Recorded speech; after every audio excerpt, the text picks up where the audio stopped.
Guys welcome back to high flyer. আমি শ্যাম। কেমন আছো তোমরা সবাই? আশা করি সবাই ভালো আছো। দুদিন মাঝখানে দুদিন একটু অন্যরকম হয়ে গিয়েছিল, কোনোদিন একটা কোনোদিন কিছুই না হচ্ছিল, মানে আমাদের নিজস্ব পার্সোনাল কিছু প্রবলেম ছিল, সেই জন্য করতে পারিনি। তো যাই হোক, এবার চেষ্টা করব কন্টিনিউ করা ঠিকঠাক মতো। তো আজকে আমরা ইউসুফ জুলেখার পর্ব 60 নম্বর পর্ব, হ্যাঁ, তো 60তম পর্ব দেখতে যাচ্ছি। ডেসক্রিপশন বক্সে লিঙ্ক দিয়ে রাখবো, সেখানে গিয়ে অরিজিনাল ভিডিওটা দেখো এবং সাথে সাথে চ্যানেলটাকে লাইক শেয়ার সাবস্ক্রাইব করে দিও। এবং ডেসক্রিপশন বক্সে আরো দুটি লিংক আছে, যেটা হচ্ছে ফেসবুক, ইনস্টাগ্রাম। সেই পেজগুলোতে ঢুকে লাইক শেয়ার ফলো করে দিও। তো চলো ভিডিওটা দেখে নিই।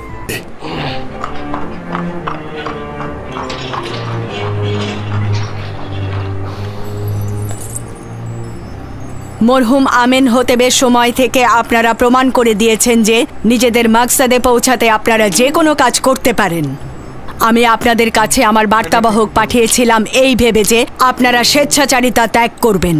বলেছিলাম আমেন হতেবের ক্রোধ অধিক হওয়ার পূর্বে ক্ষমা প্রার্থনা করুন, কিন্তু আমার সহযোগিতার পরিবর্তে আপনি ষড়যন্ত্র করে আমার পুত্র ও স্বামীকে হত্যা করতে চাইলেন। আপনাদের ষড়যন্ত্রের ফলে বেচারা আপুপিস ফাঁসিতে ঝুলল। বানু, আপনি রাগান্বিত হয়ে আছেন।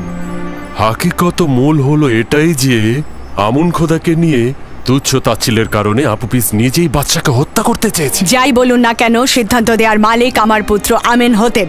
আমি তার কাজে হস্তক্ষেপ করতে পারি না।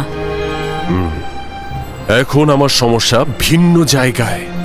একজন ভিনদেশী যে আমুন খোদায় বিশ্বাসী নয়, সে কিনা মিশরের মতো প্রাচীন দেশের কৃষিমন্ত্রী হবে। আপনি কি বুঝতে পারছেন? ইউজাসিফ যদি মিশরের সমস্ত ধন সম্পদ গম কেনার কাজে ব্যয় করে, তাহলে মিশরের ভবিষ্যৎ কোথায় গিয়ে দাঁড়াবে? গমে স্বয়ংসম্পূর্ণ রাষ্ট্র হবে, অন্যদিকে সামরিক শক্তি ভেঙে পড়বে, আর এই সুযোগে আমাদের বহিঃশত্রুরা আমাদের উপর যে কোনো সময় আক্রমণে লিপ্ত হবে। একজন ভিনদেশী জওয়ান এসে তার মতো করে খোয়াবের ব্যাখ্যা করলো, আর সবাই তা মেনে নিল। এটা কি ঠিক? রাষ্ট্র চালাতে তাকে কৌশলী হতে হয়। রাষ্ট্র চালাতে গেলে শক্তির দরকার হয়, বুদ্ধির দরকার হয়। সময় আছে এখনো, ভেবে দেখুন। আর যদি দুর্ভিক্ষ এসেও যায়, রাষ্ট্র কি সবাইকে বসিয়ে বসিয়ে গম খাওয়াবে? রাষ্ট্র তো কোনো লঙ্গরখানা নয়, বরং এতে জনগণ নিশ্চিন্ত হয়ে হাত পা গুটিয়ে বসে থাকবে। এই যুবক আমাদের মিশরকে একেবারে ধ্বংস করে ছেড়ে দেবে। এবার ভাবুন কি করবেন। ধরে নিচ্ছি আপনার কথা সঠিক, কিন্তু আমার করণীয় কি? অনেক কিছুই করার আছে। আপাতত জওয়ান আমেন হতেবকে সবকিছু বুঝিয়ে বলুন। আমাদের দেশের জ্ঞানী, গুণী, অভিজ্ঞ ও বিচক্ষণ ব্যক্তিরা কি মরে গেছে যে একজন ভেড়া চড়ানো ভিনদেশীর কাছে আমাদের হুকুমত অর্পণ করতে হবে? কিন্তু আমেন হতেব ইউজারসিফকে ভালোবাসে। মনে হয় না আমার কথায় কোনো লাভ হবে। যদি জানতে পারেন যে ইউজারসিফ এই সাম্রাজ্যের অধিপতি হতে চায়, তাহলে কি করবেন? আর সেটা করতে গিয়ে সে যদি জওয়ান আমেন হতেবকে হত্যা পর্যন্ত করে ফেলে, তখন হয়তো আপনি আমার কথা বিশ্বাস করছেন না। তবে আমি নিশ্চিত যে এই যুবক আমাদের বিরুদ্ধে কোনো নীল নকশা নিয়ে এখানে এসেছে। ভয়ঙ্কর কিছু ঘটার আগে সাবধান হন। অনুরূপ খেয়াল করছেন না বানু? এক গাদা সাজাপ্রাপ্ত আসামিকে জাবিরা কারাগার থেকে নিয়ে এসেছে এবং মন্ত্রণালয়ের বিভিন্ন কাজে ন্যস্ত করেছি। তার মানে কি আমাদেরকে হরেন হোপের ন্যায় সাহসী আর বীর পুরুষ নেই? আমি শুধু আপনাকে সাবধান করতে পারি বানুতি, বাকি সিদ্ধান্ত আপনার। উত্তম হচ্ছে এই চার দেয়ালের কথা যেন বাইরে না যায়, কেননা এটা নিয়ে আবার দেখা যাবে তত্ত্ব বিশ্লেষণ ব্যাখ্যা শুরু হয়ে গেছে। পরে হয়তো বলবে আমি ষড়যন্ত্রকারী। দাসীদের সঙ্গে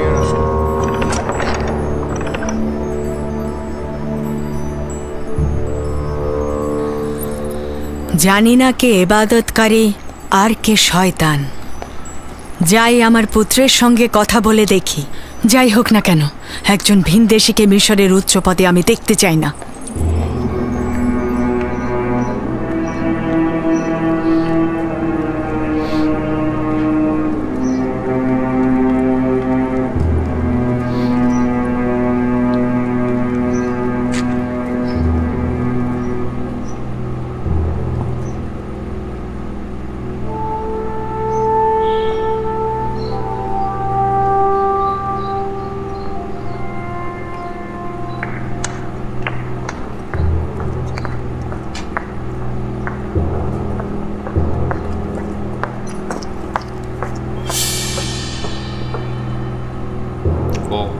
কিছু একটা করবে, মানে কাউকে জানাবে হয়তো, নাকি?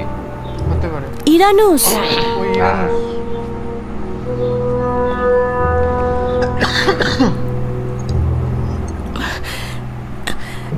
সাংঘাতিক খবর আছে।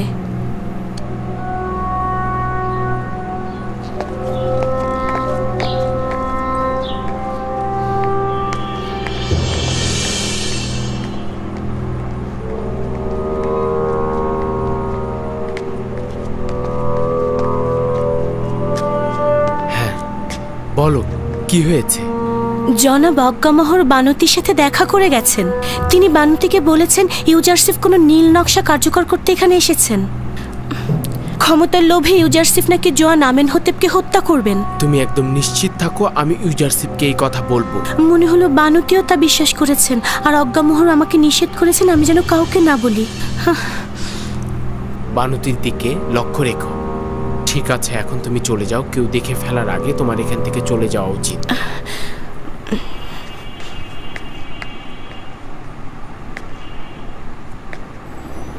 তোমার উচিত তাকে ক্ষমতাচ্যুত করা। কেন আম্মাজান? ইউজারসিফের গুনাহ ও অপরাধটা কি? আছে, এটি লজ্জার যে আমুন খোদার শহর তেবসে, যে শহরের প্রায় সবাই নিজের অস্তিত্ব দিয়ে আমুনকে ইবাদত করে, আর সেখানে কিনা আমুনের দুশ্মন ক্ষমতার স্বাদ ভোগ করবে। আমার মনে হয় না যে ইউজারসিফের ক্ষমতার লোভ রয়েছে। ইউজারসিফের ক্ষমতার আহরণ অথবা অপসারণ কোথাও কোনরূপ পার্থক্য করে না। তাকে এখন আমাদের প্রয়োজন। সে আমাদের বিপদ থেকে উদ্ধার করতে পারে। তাহলে সরাসরি বলো যে মিশরের সব মানুষ মারা গিয়েছে, আর আমরা একজন কাফেরকে মিশরের অর্থমন্ত্রীর পদ দিতে বাধ্য হয়েছি। কেন সেনাপতি হোরেন হোপকে কি এই কাজে লাগানো যায় না? একজন দাগী আসামি ইউজারসিফকে কোন বিবেচনায় মিশরের অর্থমন্ত্রীর দায়িত্ব পদে নিযুক্ত করলে?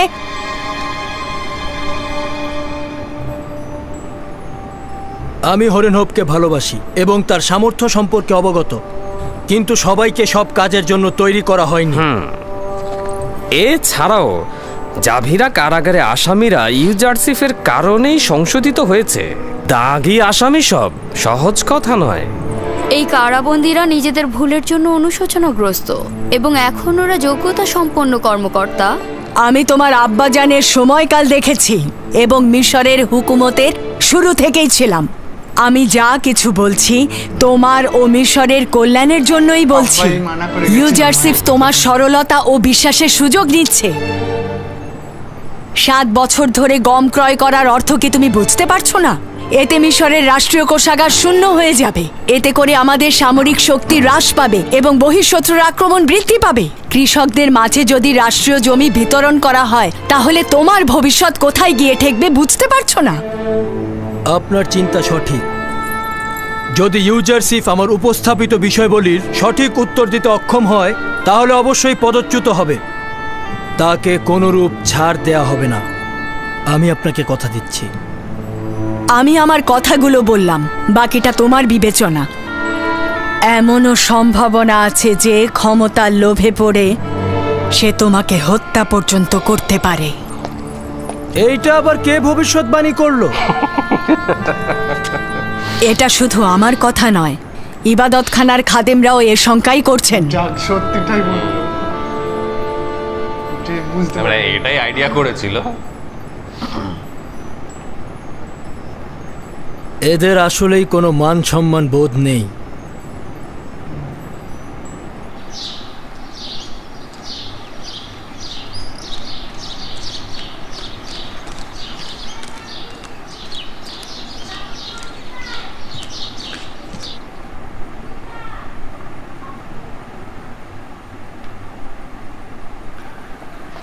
এত অল্প খাদ্য ভাণ্ডার নিয়ে এই দুর্যোগ মোকাবেলা করা সম্ভব নয়। ইসমুত, তুমি একজন কোষাধ্যক্ষ হিসেবে তোমার উচিত ছিল আরো কর্মতৎপর হওয়া। উত্তম পন্থা হলো সবসময় আয়কর বৃদ্ধি করা ও জনগণের কাছ থেকে অধিক রাজস্ব আদায় করা। না, জেলখান এই পদ্ধতিতে অভাবী লোকদের আরো অভাবী করে তুলবে।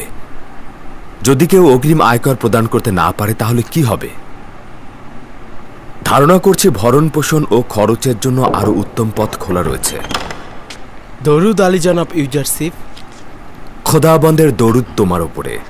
কি হয়েছে ইরানুস? খোদাবন্দের দরুদ তোমাদের উপরে। দরুদ তোমার উপরে ইরানুস। আলী জনাব, হরেনব গতকাল অজ্ঞামহরের ইবাদতখানায় গিয়েছিল। জানি না তাদের মধ্যে কি কথা হয়েছে। আমি হরেনহবকে নিয়ে খুব বেশি চিন্তিত নই। সে কুদরতের প্রতি আকৃষ্ট হতে পারে, কিন্তু আমেনহতেবের বিশ্বাসের খেয়ানতকারী নয়। মনে হয় না এত সহজে নিজেকে বিক্রি করবে। আজ অজ্ঞামহর বানুতির দিদারে এসেছিল। নিশ্চয়ই তারা আপনার বিরুদ্ধে ষড়যন্ত্র করছে। তুমি নিজে তাদেরকে দেখেছো? না, বানুতির খাদেম আমাকে খবর দিয়েছে। আর অজ্ঞামহর চলে যাওয়ার পর বানুতি আমেনহতেবের কাছে গিয়েছে। সন্দেহ নেই যে অজ্ঞামহর তার উদ্দেশ্য হাসিলের জন্যই গিয়েছে। সবকিছুই সম্ভব, তবে এই বিষয় নিয়ে চিন্তিত হবার মতো এমন কিছুই ঘটেনি। আমার আপু পিসের কথা মনে আছে? ওটা খাদেমদেরই ষড়যন্ত্র ছিল। জানি আমুনের ইবাদতখানার খাদেমগণ নিজেদের উদ্দেশ্য হাসিল করতে যে কোনো কাজ করতে তার দ্বিধা করবে না, কিন্তু আমার খোদা মহাপরাক্রমশালী এবং আমি নিজেকে তার উপর সোপর্দ করেছি। যেহেতু আমরা কাজ করছি, সেহেতু আমুনের ইবাদতখানার খাদেমগণ নিজেদের অস্তিত্ব বিপন্ন দেখতে পাচ্ছে। অবশ্যই নিজেদের অস্তিত্ব প্রতিষ্ঠায় সজাগ থাকবেন। তবে আমার বিন্দুমাত্র সন্দেহ নেই যে এই লড়াইয়ে আমি এবং আমার খোদাই বিজয়ী হবে। অলি জনাব, বাদশাহ চতুর্থ আমেনহতেব আপনাকে তলব করেছেন। ঠিক আছে, তুমি যাও, আমি এক্ষুনি আসছি। প্রশ্নগুলো করবো। যদিও বানুতি আমাকে গালমন্দ ও মিথ্যাচার করেছে, কিন্তু তারপরও বলবো চিন্তার কারণ নেই। আজ নিরিফার কোপ্তার সাথে দেখা হয়েছিল। সে কিন্তু পুরনো শত্রুতা ভোলেনি। আলী জনাব ইউজারশিপ সম্পর্কে কিছু বলেছে? হ্যাঁ, সে বলেছে সে সুযোগের অপেক্ষায় রয়েছে। আমি তো জানি নিনিফার কোপ্তা বিপজ্জনক লোক, তারপরও বলছি এটা নিয়ে চিন্তার কোনো কারণ নেই। আসছি।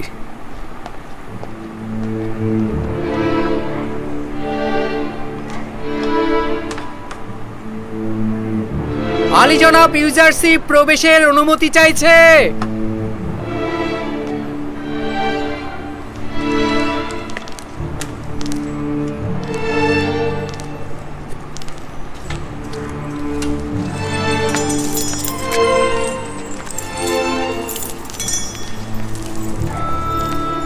দরুদ মহামান্য বাদশাহ।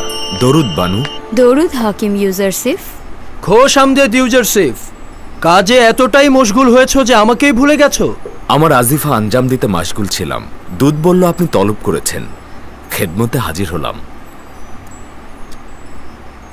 সর্বশেষ যে পদক্ষেপ নেওয়া হয়েছে সেগুলো সম্পর্কে জানতে চাচ্ছিলাম। সেগুলো এখনো পুরোপুরি কার্যকর হয়নি মহামান্য বাদশাহ। আমাদের তথ্য সংগ্রহ এখনো পরিপূর্ণ হয়নি। এখন পদক্ষেপে ফায়দা হবে না। আগে জানা উচিত মিশরের জনসংখ্যা কত, নারী এবং পুরুষের সংখ্যা কত, বড় এবং ছোট মিলিয়ে কতজন, এবং এই সংখ্যা শহরে কেমন, কতজন শহরে বাস করে আর কতজন গ্রামে বাস করে, কতজন কৃষি কাজ করে, কি পরিমাণ জমি কৃষিকাজে ব্যবহৃত হয় এবং সেটা কোন অঞ্চলের। এগুলো জানার পরে পরিপূর্ণ পদক্ষেপ নিতে পারবো। চাষাবাদযোগ্য জমিগুলো নীলনদের আশেপাশেই রয়েছে। এটা পরিমাপ করা খুব বেশি মুশকিল নয়। আসলে যে জমিগুলোর পাশে জলধারা রয়েছে তার সবগুলি চাষাবাদযোগ্য। এই নিয়ামতে 7 বছর শুধু নীল নদী পানিপূর্ণ থাকবে না, মহান খোদাবন্দের ইচ্ছায় বৃষ্টি পুরো মিশর দেশের তৃষ্ণা মিটিয়ে দেবে। তোমার একত্ববাদী খোদা কি আমাদের জন্য কাজ করবে? মিশরের জন্য কি 7 বছর বৃষ্টি ঝরাবে? এতে করে সমগ্র মিশর চাষাবাদের উপযোগী হয়ে উঠবে। আমাদের উচিত সমস্ত কৃষককে বলা যতটুকু সম্ভব গমের চাষাবাদ করতে। আমরা তাদের চাহিদার অতিরিক্ত অংশ উপযুক্ত মূল্য দিয়ে মিশরের হুকুমতের জন্য ক্রয় করব। গম কেনার এ সকল পুঁজি কোথা থেকে সংগ্রহ করব? প্রথমত কর আরোপের অব্যাহতি থেকে, এবং দ্বিতীয়ত জমির মূল্যে গম ক্রয়ের মাধ্যম হতে। যে যতটুকু গম মিশরের হুকুমতে জমা রাখবে সে ঠিক ততটুকু জমি পাবে এবং সেখানে কাজ করবে। এই জমিগুলো ইতিহাসের ধারাবাহিকতায় হুকুমতের পৃষ্ঠপোষকতা করেছে এবং মিশরের বাদশাদের ক্ষমতার জিম্মেদার হয়েছে। ওগুলো দান করে দেওয়া কি ঠিক হবে? তাদেরকে জমি হস্তান্তর করলে আমাদের হুকুমত দুর্বল হয়ে যাবে। আপনার কিন্তু উচিত আমুনের ইবাদতখানার সকল ধন সম্পদের উপর মালিকানা প্রতিষ্ঠিত করা। 3000 বছর অতিক্রান্ত হয়েছে, অথচ এখনো কেউ আমুনের ধন সম্পদ খাদেমদের কাছ থেকে উদ্ধার করতে পারেনি। আমরা কারো কাছ থেকে জোর করে কোনো কিছু গ্রহণ করব না, তারা নিজেরাই হস্তান্তর করবে।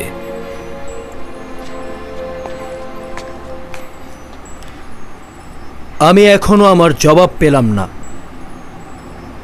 জমিগুলো দান করার ফলে আমাদের হুকুমত দুর্বল হয়ে পড়বে না? এটা অত্যন্ত সহজ। আমরা কাউকে বিনামূল্যে গম দেব না, হোক সে খাদেম হোক সে ধনী লোক।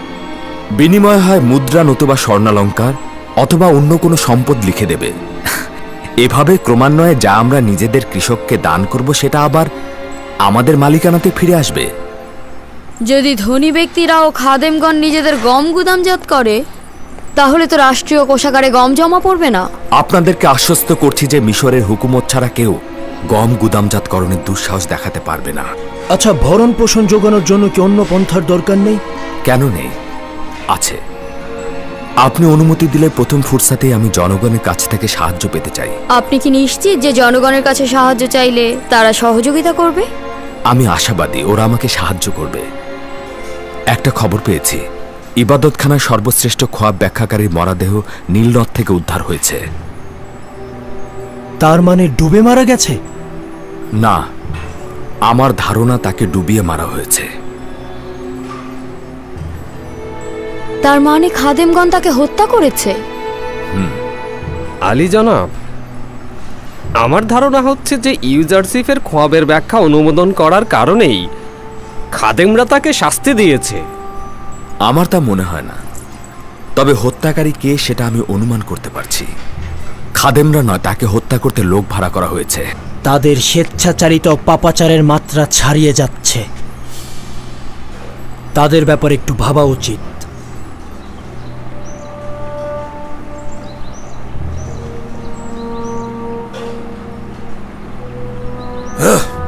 জনগণ একজন কাফেরের খেলনা বস্তুতে পরিণত হয়েছে। একজন বাদশা তার খোয়াবের অন্বেষণ করতে গিয়ে সাধারণ জনগণের উপর কি দুঃস্বপ্নই না ডেকে আনছেন। উস্কাচ্ছে জনগণ। দরুদ আপনার উপর ইউজারশিপ, দরুদ আপনার উপর ইউজারশিপ, দরুদ আপনার উপর, দরুদ আপনার উপর ইউজারশিপ।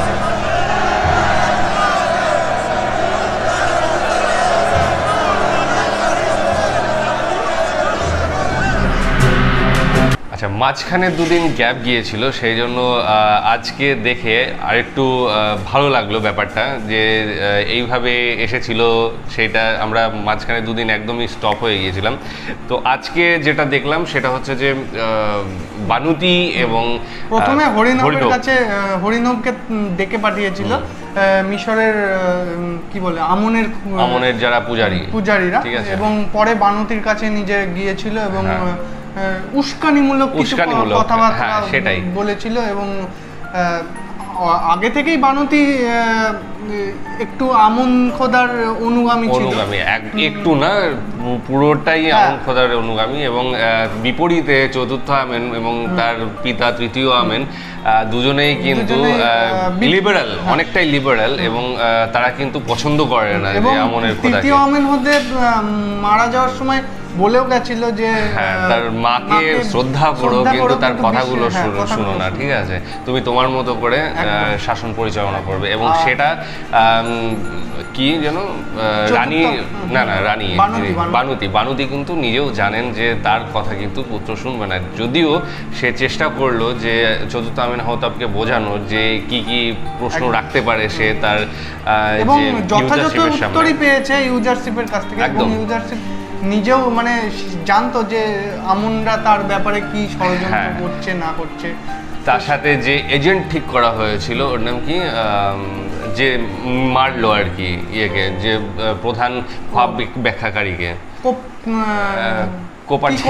কোপ্তা, হ্যাঁ যাই হোক কোপ্তা, তো সে তাকেও ব্যবহার করা হচ্ছে ইউজারশিপের বিরুদ্ধে এবং মিনিফার গুপ্তা, হ্যাঁ, সে যখন জেল থেকে বেড়ায় তখন মানে বলেছিল যে ইউজারশিপের উপর ঈমান আনবে, কিন্তু সেটা থেকে ভাটকে গিয়েছে। অ্যাকচুয়ালি আমার মনে হয় না যখন বলেছিল ঈমান আনবো তখনও ওর মধ্যে ছিল না যে ঈমান আনবো আদৌ, ওটা জাস্ট মুখেই বলেছিল, ওটা ও কাজে কিন্তু বা মনে কিন্তু অন্যটাই ছিল যে সে যাই হোক প্রতিশোধ নেবে বা মারার চেষ্টা করবে। তো এই ছিল আজকের মোটামুটি ঘটনা। আগামী দিন আরও কিছু দেখতে যাবো, আগামী দিন না আগামী পর্বে। তো ডেসক্রিপশন বক্সে আমি লিঙ্ক দিয়ে রাখবো, সেখানে গিয়ে অরিজিনাল ভিডিওটা দেখো এবং সাথে সাথে আমাদের সাথে দেখে ভালো লাগে থাকলে আমাদের চ্যানেলটাকে লাইক শেয়ার সাবস্ক্রাইব করো। তো আজকের মতো এখানেই শেষ করছি, আগামী দিন আবার আসছি, ততক্ষণের জন্য আলবিদা।